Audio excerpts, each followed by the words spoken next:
Sveiki! Vago pristato modulį, kuris padeda užtikrinti saugią elektros instaliaciją. Tai yra įžeminimo kontrolės modulis, kuris matuoja įžeminimo grandinės varžą.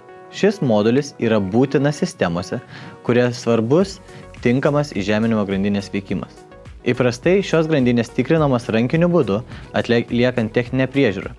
Tačiau tai nėra 100% patikimas sprendimas, nes klaidų gali atsirasti ir darbo metu tarp priežiūros laikotarpių ir tuomet įranga gali sustoti. Tokioms problemams išvengti gali padėti Vago įžeminimo kontrolės modulis, kuris yra pajungiamas prie įžeminimo grandinės ir tikrina ją kas 10 sekundžių.